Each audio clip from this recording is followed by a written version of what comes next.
보통 이 창에 그 햇볕을 가리는 그런 용도로 블라인드가 많이 쓰이고, 또 이 눈이 멀거나 앞을 가리워진 것을 블라인드라고 합니다.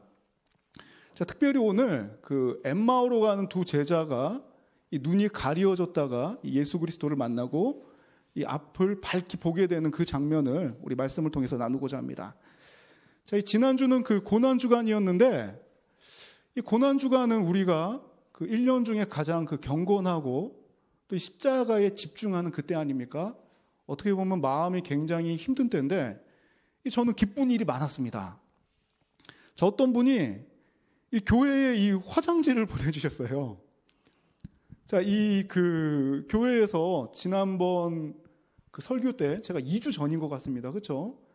교회에서 우리 그 트리플렉스 3층에 화장지를 리필을 하는데, 자꾸 하루 만에 어떤 분이 자꾸 빼가가지고 마음이 힘들다고 이렇게 좀 하다가, 그래도 이 선을 행한다고 이렇게 같이 말씀을 통해서 나눴는데, 자, 같이 유튜브로 예배 드리는 분 중에 어떤 분이, 귀한 자매가 이 화장지를 갖다 교회로 택배로 보냈더라고요. 그래서 저는 이 택배 아저씨를 보고 우리 이거 좀 잘못 왔습니다라고 했는데, 주소랑 이름이 맞고 전화번호가 다른 거예요. 그래서 그 전화번호로 전화를 했습니다. 실례지만 너무 감사합니다라고 했는데, 그분이 바로 항상 예배 때마다 오시는 조승현 자매님. 너무 감사합니다. 그래서 이 마음이 참 힘들었는데 그랬더니 그래도 힘내시라고 드렸어요. 이 한마디가, 자, 믿음의 실천, 또 말씀을 듣고 실천하는 이 능력이 정말 이 감동이고 참 감격이 참 이 차고 넘쳤습니다. 근데 고난 주간인데도 불구하고 이 화장지 이 2세트로 인해서 굉장히 마음이 푸근해지는 한 주였습니다. 하나님께서 말씀 가운데 역사하신다. 그리고 말씀을 그냥 귀로 듣는 것이 아니라 삶 가운데 실천할 때에 하나님께서는 반드시 이 30배, 60배, 이 100배의 결실을 맺게 해주시리라고 확신합니다. 오늘 이 화면이 약간 독특하죠? 제가 이 프로그램을 하느라고 지난주에 또 같이 공부했습니다. 자, 오늘 그 타이틀은 그 엠마오로 가는 두 제자에 대한 이야기입니다. 자, 이제 그 예수께서 십자가에 못 박히셨을 때에 가장 타격이 큰 사람이 누구였을까요? 예수님께서 딱 우리가 그 현장에 있다고 한번 생각해 봅시다. 지금 부활까지는 안 가고 예수님께서 붙잡혀 가서요, 굉장히 처참하게 매질을 당한 이후에 십자가를 지고 로마 관리들도 어떻게 하지 못합니다. 이 민심을 갖다가, 민심의 흐름을 빌라도도 어떻게 막지 못해요. 이 흐름을 보니까 단순히 한 사람이 주동한 게 아니라, 이건 뭐 사람이 하는 일이 아니죠. 우리 가운데도 이런 일들이 종종 있죠. 이 사람들의 흐름을 막지 못합니다. 가장 큰 타격을 입은 사람들은 바로 이 제자들입니다. 3년 동안 그림자같이 쫓아다니면서 이 제자들이 싸운 적이 있었죠. 성경에 제자들이 다투는 장면이 이 성경에 기록된 부분이 있는데, 뭐 때문에 다툽니까? 내가 오른쪽이다, 아니다 네가 오른쪽이다, 너 왼편에 서라, 내가 주님께서 메시아로 서는 날 나는 주님 오른쪽에 있겠다, 주님 누가 오른쪽입니까? 이걸로 싸우지 않습니까? 지금 이 제자들은 주님 곁에 계속 동행하고 있지만, 이 메시아라는 그 개념을 제자조차도 세상적인 메시아, 정치적인 메시아, 즉 왕같이 주님께서 통치하시면 내가 뭐 장관이나 총리 한 자리 하는 이런 사상으로 따라다녔습니다. 자, 3년 동안 투자해서 하나님께서 역사하시는 장면도 보았고, 또 유대인으로서 왕은 하나님께서 세워주시는 거 아닙니까? 야, 이 사람 진짜 다윗의 자손 혈통으로서 대단한 왕 될 만한 사람이 왔구나 했는데, 예수님이 막 채찍, 그 로마 채찍이 엄청 나거든요. 끝에 그 낚싯바늘 같은 그 납덩어리가 달려 있어서, 이거는 전투용 채찍입니다. 한번 칠 때마다 잘못 맞으면 갈비뼈가 떨어져 나가는 그런 전투용 채찍이에요. 이 심한 매질을 당하는 것을 봤을 때 전부 다 놀라서 도망치죠. 12명 다. 한 명은 이미 배신했고 전부 다 도망칩니다. 자, 마지막 밤에 어떻습니까? 여종이 와서 당신 제자 아니냐 그랬더니 화를 내버리죠. 나 무슨 소리냐? 나 아니다. 굉장히 강력하게 부인합니다. 주님께서 영광의 자리에 있을 때는 내가 오른쪽이다, 아니다, 내가 오른쪽이다 서로 싸우던 사람들이 주님께서 도움이 가장 필요하실 때 가장 외로울 때 전부 다 도망치고 제자라는 걸 부인하면서 오히려 화를 내는 장면을 봅니다. 이들은 주님의 부활을 보지 못했기 때문에, 또 이해하지 못했기 때문에 지금 굉장히 절망 중에 있습니다.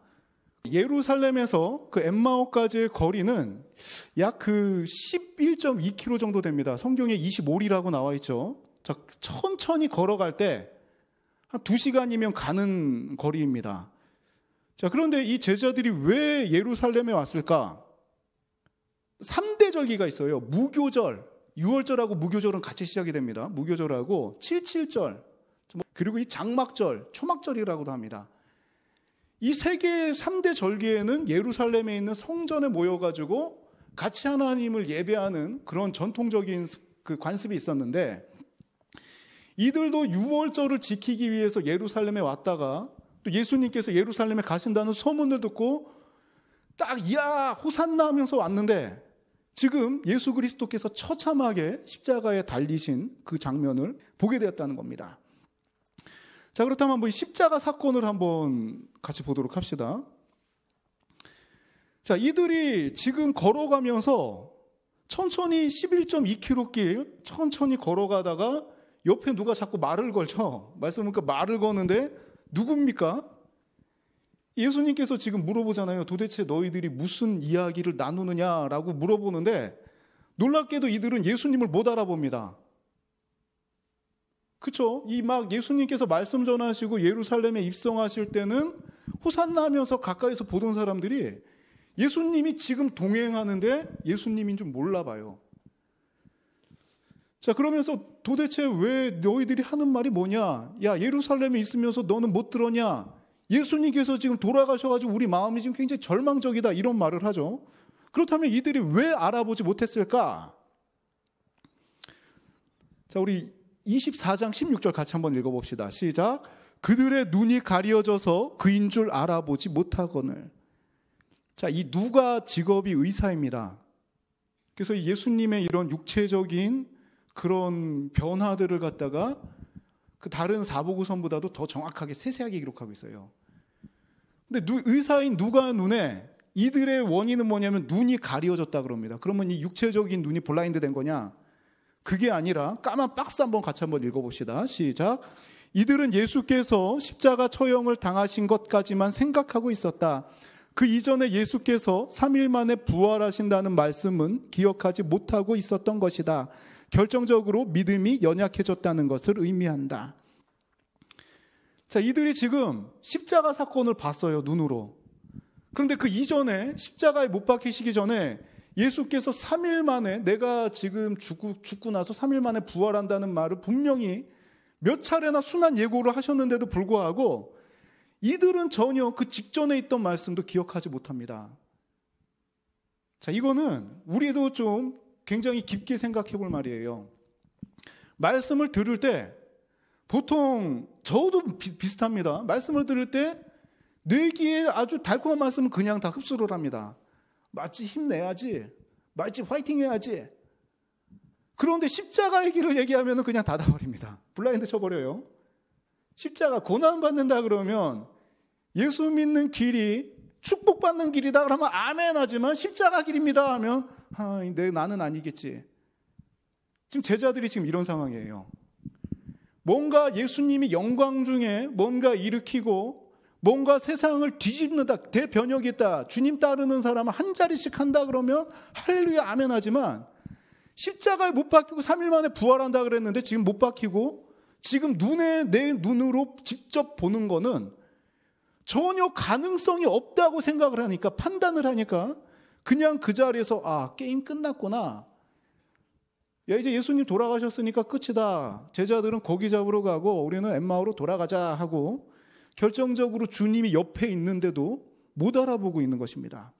예수께서는 자신을 몰라보는 제자들을 책망하신 것이 아니라 믿음이 생기도록 계속 모세로부터 시작된 그 말씀을 전합니다. 우리의 삶도 마찬가지입니다. 우리가 예수님을 믿는다고 고백한 이후에 늘 충만할 수 없습니다. 그렇죠? 늘 열심일 수 없어요. 예배 드리는 게 어느 때는 기쁨이 되지만 어느 때는 예배 드리는 게 너무나도 힘듭니다. 교회가 스트레스 받을 때 있어요. 교회 자체로 스트레스 받을 때가 있습니다. 분명히 있어요. 그때 어떤 분들은 권면합니다. 그러면 지옥 간다고. 그렇죠?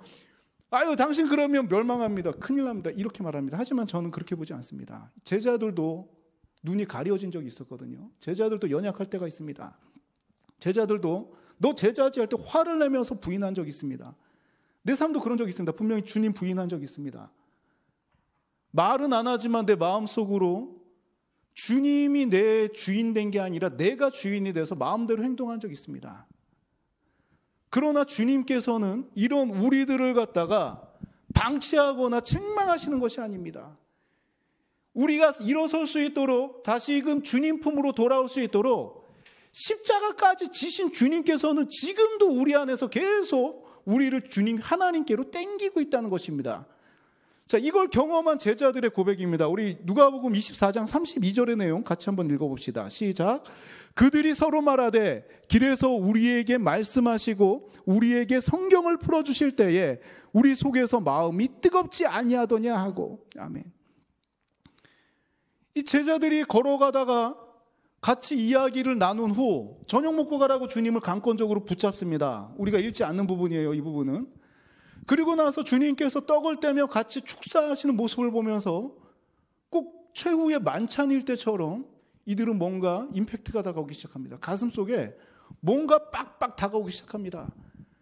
그리고 주님을 알아봅니다. 그랬더니 주님 알아보시니까 주님은 또 다른 데로 가십니다. 그리고 나서 한 고백이 서로 말하는 게 길에서 우리에게 말씀하실 때 절망적이었던 우리 마음, 주님 게임 끝났습니다. 이렇게 이제 완전히 우리는 끝났구나. 새 삶을 살아야 되겠구나. 세상적인 삶으로 돌아가야 되겠구나. 이런 마음이 있을 때 주님께서 나와 동행해 주시고 끝까지 같이 와 주시고 나를 권면하시는 말씀, 게임 끝이 아니다. 구약에 기록된 대로 예언을 이루기 위해서 십자가 고난까지도 그 이후에 부활까지도 이루었다는 그 말씀을 들을 때에 차가웠던 믿음이 다시 뜨거워지기 시작합니다. 즉 이들은 부활하신 주님을 만난 이후 약한 믿음이 강한 믿음으로 바뀝니다. 완전 다운됐던 심령들이 업되기 시작합니다. 절망적인 삶, 내가 지금까지 교회 다니면서 신앙생활한 것이 남는 게 아무것도 없구나. 제자들 똑같지 않습니까? 3년 동안 내가 충성했는데 남는 거 아무것도 없구나. 주님 돌아가시고 끝났구나. 이런 절망적인 삶이 끝나지 않았구나. 부활하셨구나. 이야 더 큰 축복이 임하는구나. 소망 있는 삶으로 변화되었다는 것입니다. 우리의 삶 가운데도 이런 주님의 부활하신 주님을 만나는 축복이 임하기를 원합니다. 히브리서 11장 1절 한번 같이 한번 읽어봅시다. 같이 읽겠습니다. 시작. 믿음은 바라는 것들의 실상이요 보이지 않는 것들의 증거니. 아멘. 자, 지금 제자들이 믿음이 없어서 눈이 가려져서 부활하신 주님이 곁에 있는데도 지금 부활하신 주님인 걸 몰라봤습니다. 그런데 믿음이 생기고 나서 주님을 알아봅니다. 그런데 히브리서 11장 1절에서 바울은 어떻게 이야기하냐면 믿음은 바라는 것들의 실상이라고 합니다. 실상. 자, 이게 그 헬라어로 실상이라는 말이 휘포스타시스라는 말인데, 자, 이것은 5가지 단어가 함축되어 있는 단어예요. 현대인들이 조금 더 이해하기 쉽게 세분화하면은 본질, 확신, 확고성, 보증, 실체라는 말이 바로 이 실상, 히포스타시스라는 말이에요. 바라는 것들, 내가 소망하는 것들이 뭐냐면은 본질적인 게 바로 믿음에서 나온다는 겁니다. 그리고 내가 소망하는 것들의 확신, 확고한 것, 믿음이 있으면 이 소망하는 것이 확실해진다는 거예요. 좀 더 쉬운 말로 이 품질 보증서 같이 보증서라는 말입니다. 소망하고 있는 것, 믿음이 있다면 이게 보증서처럼 내가 소망하는 것들을 갖다 보증해 준다. 즉 바라는 것들의 실상, 바로 믿음이라는 것입니다. 두 번째로 보이지 않는 것들의 증거. 그 엘렌코스라는 말로 이렇게 증거라고 번역했는데 이것도 3가지 단어가 함축되어 있습니다. 확신과 확실성과 확증이라는 말이에요. 즉 보이지 않는 것, 앞으로 내가 어떤 일이 펼쳐질지 모른다. 미래 생각하면은 두렵지 않을 사람이 누가 있습니까? 그죠? 전문가들도 미래 다 예측 못 하잖아요. 미래 학자라도 미래 정확하게 찝어내는 사람 없잖아요. 한 수십 가지 중에 하나 맞을 뿐이지. 미래를 생각하면 뭔가 막 기대감과 소망보다는 오늘날 시대에 많은 오늘날을 살아가는 현대인들은 두려움과 떨림이 먼저입니다. 앞으로 어떻게 될까? 코로나 사태가 어떻게 될까? 백신 맞아도 이 변종은 못 막는다는 말이 있는데 앞으로 진짜 우리 가정은 어떻게 될까? 이 미래를 생각하면 두려움과 떨림은 같이 따라갑니다. 그런데 보이지 않는 사실들의 증거다. 바로 믿음에서 나온다. 즉 보이지 않고 앞은 어떻게 될지 모르지만 두렵고 떨리는 건 똑같지만 그래도 나는 누구와 함께 하십니까? 주님께서 함께 하신다. 이 주님은 어떤 주님입니까? 죽음까지도 이기신 주님께서 함께 하신다. 그 부활의 능력이 나에게 있다. 죽음까지도 이길 수 있는 힘이 있는 그런 존재다. 바로 이게 믿음에서 나온다는 것입니다. 이미 마음이 닫혀졌을 때, 믿음이 연약해져서 주님을 몰라봤을 때는 절망적이었습니다. 하지만 주님을 깨달은 이유, 주님께서 동행해 주시면서 이 믿음이 자라게 하시고 부활하신 주님을 인정한 이후에는 이들은 소망 있는 삶으로 바뀝니다. 특히 오늘 본문에 나온 엠마오로 가는 두 제자 중에 이름이 나온 사람인데 이 글로바라는 사람은 성경에는 여기가 기록되어 있고 끝이지만 교회사적으로 봤을 때 초대교회의 수장이 되어서 굉장히 많은 사명을 감당한 사람입니다. 그리고 제자들도 부활하신 주님을 만난 이후 이들이 다 어떻게 됩니까? 요한 빼고는 전부 다 순교당합니다. 우리 보고 지금 순교하라 그러면 다 두렵잖아요. 똑같습니다. 사람은 똑같아요. 죽음에 대한 두려움이 있습니다. 그러나 이들이 순교할 정도로 복음을 전한 이유가 무엇이냐면 부활의 주님을 보았기 때문에 내가 여기서 순교를 당하더라도 여기가 끝이 아니라 주님이 부활하신 것처럼 분명히 주님께서 먼저 하늘에 집을 짓고 있을 테니, 그렇죠? 하늘에다가 내가 거처를 마련할 테니까 내가 오기까지 너희는 땅끝까지 복음을 전파하라는 그 말을 듣고 주님을 직접 보고 믿었기 때문에 죽기까지 전도하다가 지금 다 그 믿음 가운데 소천하신 것 아니겠습니까? 우리의 삶도 마찬가지입니다. 때로는 부활의 주님이 나와 함께하지 않는 것 같은 그런 절망이 찾아올 때도 있습니다. 믿음이 연약해질 때도 있습니다. 그때마다 우리는 누구를 의지해야 되냐면 주님을 의지하며 하나님, 부활의 주님이 함께하심을 믿습니다. 내가 지금 연약해서 보지 못하지만 나를 도와주십시오라고 기도할 때에 반드시 성령께서 우리 안에서 역사하시고 믿음을 다시금 굳건한 믿음으로 세워주실 줄 믿습니다. 제가 그 안산역에 나가서 그 출퇴근하는 분들을 볼 때 굉장히 감동이 와요. 이 사람들을 볼 때도. 왜냐하면 아침같이 나가가지고 저녁 6시 되면 우르르 다 퇴근합니다. 그 한 10시간 정도 되는 시간을 갖다가 열심히 일한 다음에 자기 시간을 12시까지 하면 6시간까지 6시간만 갖는 거잖아요. 열심히 일한 다음에 돌아오는 이 사람들을 볼 때 굉장히 감격이 됩니다. 하지만 안타까움이 있습니다. 지금 현대사회에서는 이렇게 일을 안 하면은 살기가 힘듭니다. 생존하기가 힘들어요. 그런데 이 사회 그 내면적으로는 어떤 게 있냐면 이 시스템은 하나님을 자꾸 몰라보게 하고 떨어지게 만듭니다. 여러 가지 제도가 지금 이 1980년대도 연대 분위기와 90년대 분위기, 2000년대 분위기, 2010년, 2020년 계속 변하고 있는 분위기가 하나님과 점점 멀어지게 만듭니다. 경제적으로는 굉장히 성장을 했죠. 차도 바뀌고 집도 바뀌고 기술도 굉장히 좋아졌습니다. 이 스마트폰이라는 것도 굉장히 유용합니다. 이거 배터리 나가면 우리 굉장히 괴롭습니다. 그렇죠? 어디 먼데 갈 때, 차 타고 이동할 때 이거 없으면 굉장히 무료하고 불안하기까지 합니다. 굉장히 편해졌지만 이런 매체들과 이런 편리함이 그렇다고 억지로 금욕 생활을 하는 건 아닙니다. 이런 것들이 주님을 점점 멀어지게 만들고 경제에도 양극화가 심해진다 그러지만 신앙에도 양극화가 지금 굉장히 심해집니다. 믿지 않는 사람들에게 복음 전할 방법이 점점 힘들어집니다. 하지만 저는 확신합니다.